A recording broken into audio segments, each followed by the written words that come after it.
evening. My name is Angelou Valerie, and I'm an ENT surgeon in Greece, and I'm more than a physician. I would like to thank the organizing committee for the invitation, and I'm going to talk to you about the adipose-derived mesenchymal stem cells for the treatment of the chronic scar tissue of the vocal folds. The vocal folds. The vocal folds are located within the larynx at the top of the trachea. They are attached posteriorly to the arytenoid cartilage and anteriorly to the thyroid cartilage.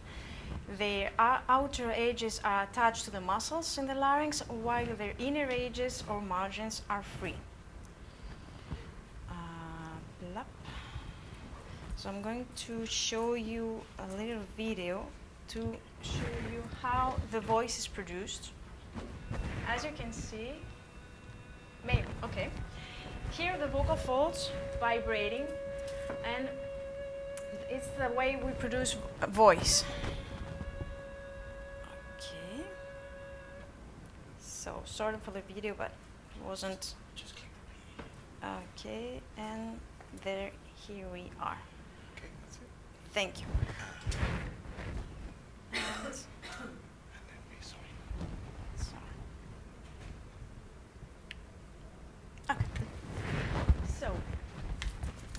The microstructure of the vocal fold, we have 5 layers. We have the epithelium, the superficial lamina propria, which is mostly composed from elastin and hyaluronic acid, the intermediate lamina propria, which is mostly composed of elastic fibers, the deep lamina propria, we have collagen, and the muscle, the vocalis muscle. The extracellular matrix is a complex structural entity. It is referred to us as the connective tissue, and the components of the extracellular matrix are produced intracellularly by resident cells and secreted into the extracellular matrix by exocytosis. We have structural proteins as the collagen and the elastin, specialized proteins as the laminin, the fibrillin, and the fibronectin, and proteoglycans as hyaluronic acid. The collagen is a fibrillar protein and is mostly present in the intermediate and the deep lamina propria, which forms the vocal ligament. We have hyaluronic acid, which is a highly negatively charged molecule. It's very hydrophilic and attracts a lot of water, and it provides hydration and stability to the vocal fold. It is mostly present in the superficial lamina propria. And then you have the elastin, which plays a pivotal role in the vocal fold vibration and is mostly present in the intermediate lamina propria. The cells are responsible for the synthesis and the maintenance of the extracellular matrix.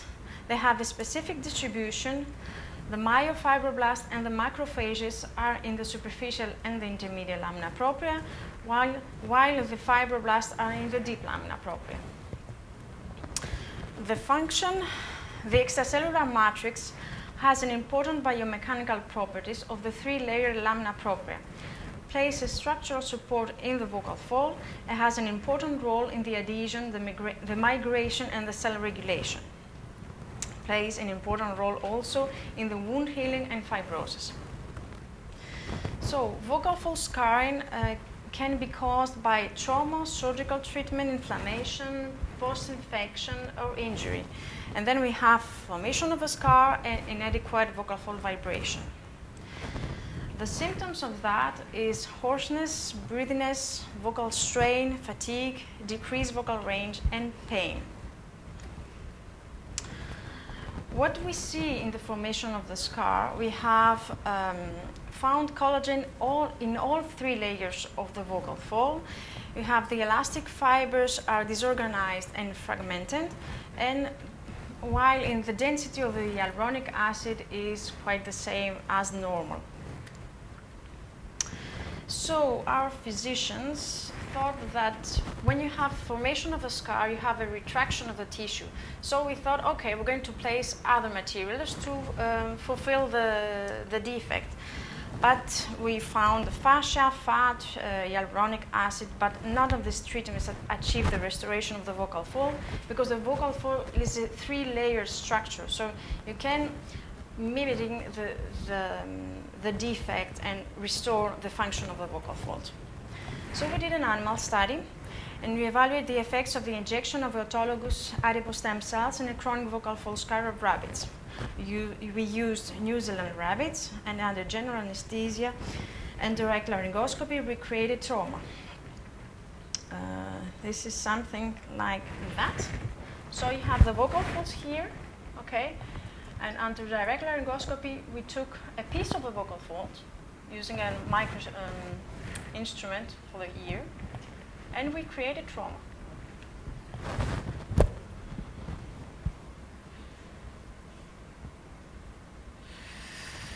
Okay, so after 18 months, we assessed that we had a chronic scar.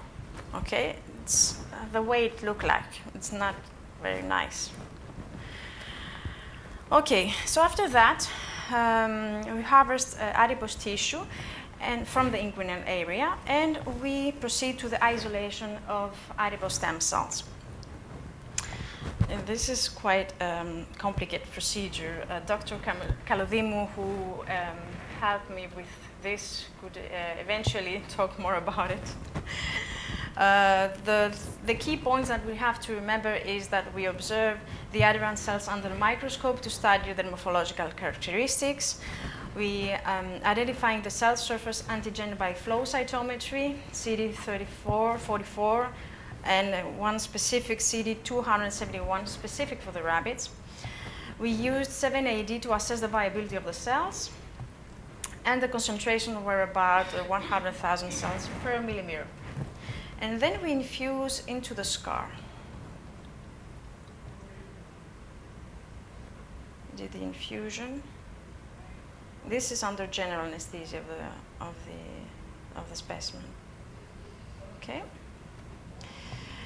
And to compare the effects of the adipose stem cells, we also infuse the hyaluronic acid. It's this procedure we use now to treat the scar. And so we did more or less the same thing. And we have the results on histology after 3 months. About the thickness of the lamina propria, we see that in the normal vocal folds, the thickness is 0.1 millimeter in the mean.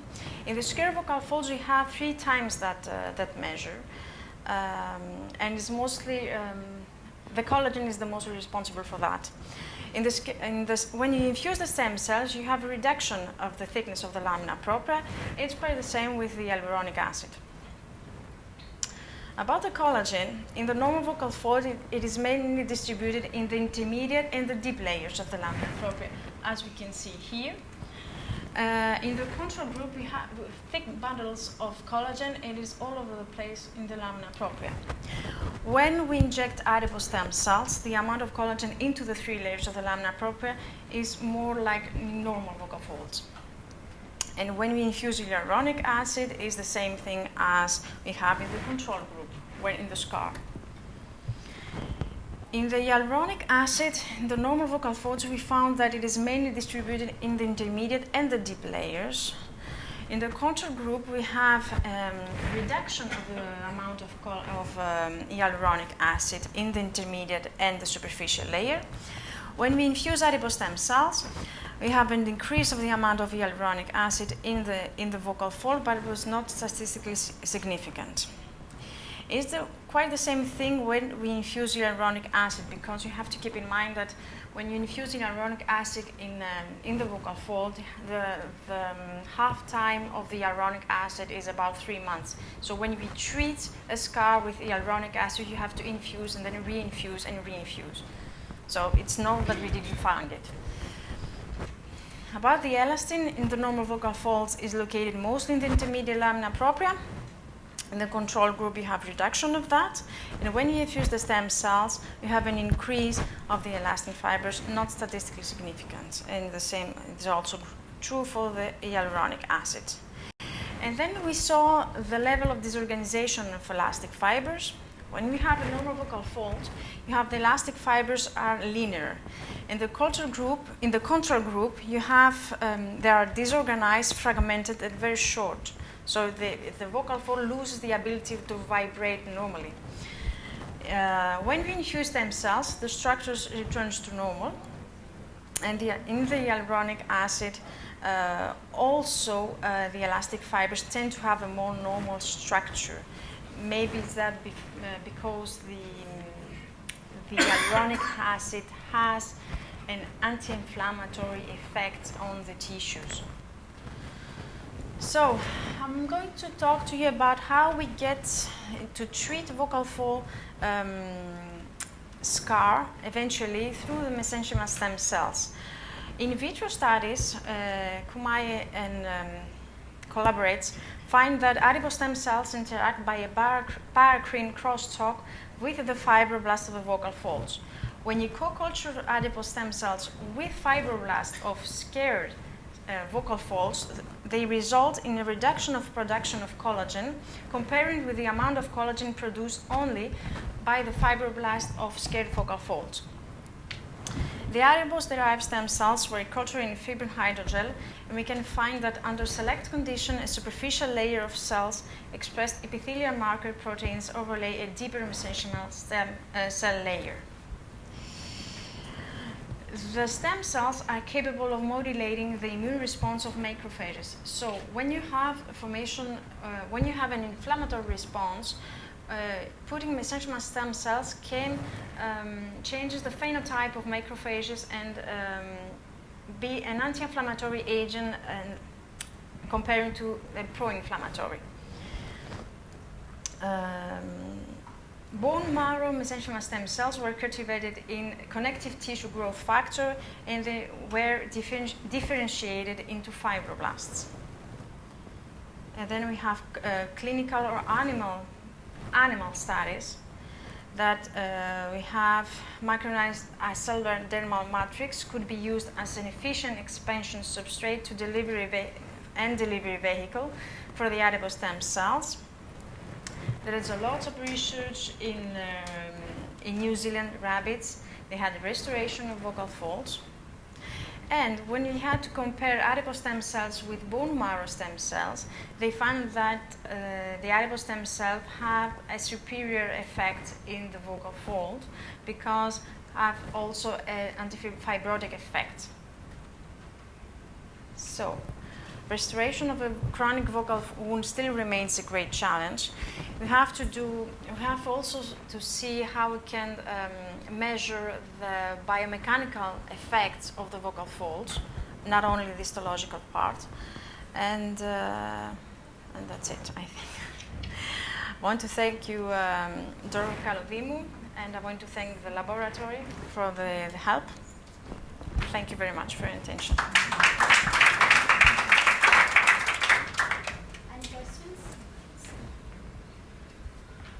Yeah.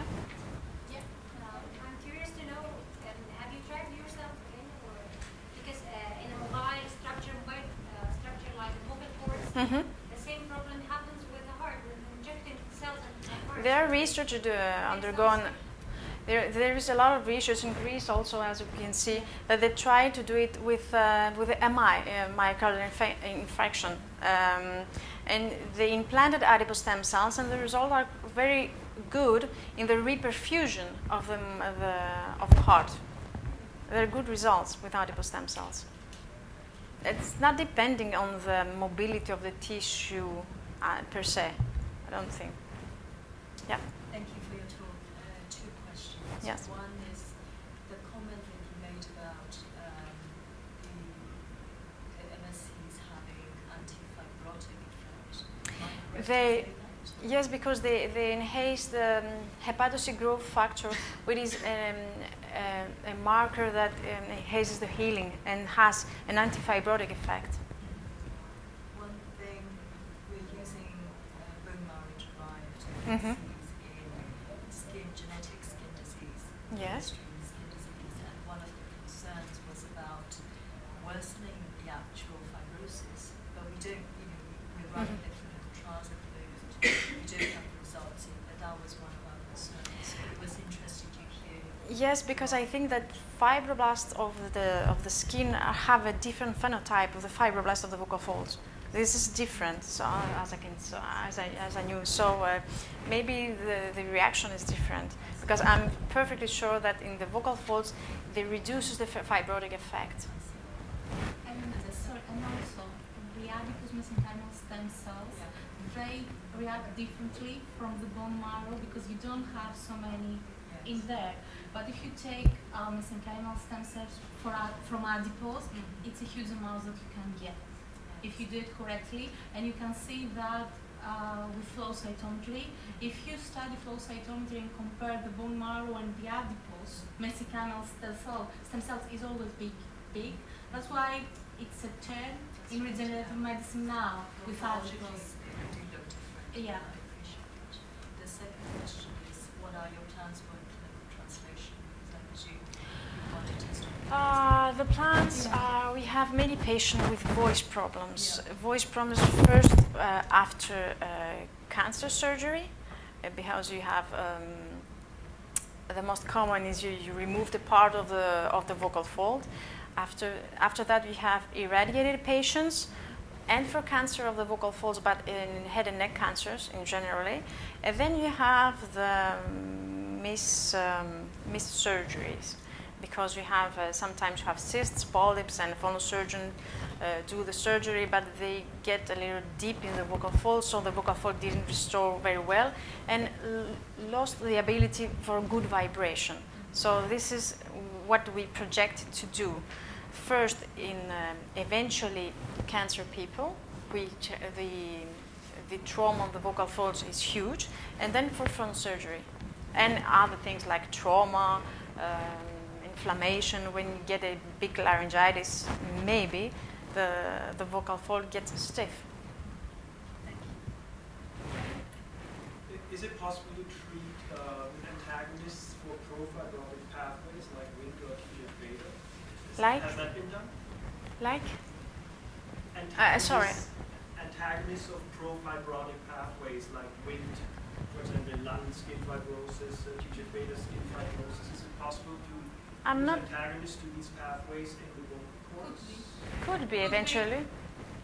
Could be eventually. I'm not aware of that now, but eventually could be a. Thank you.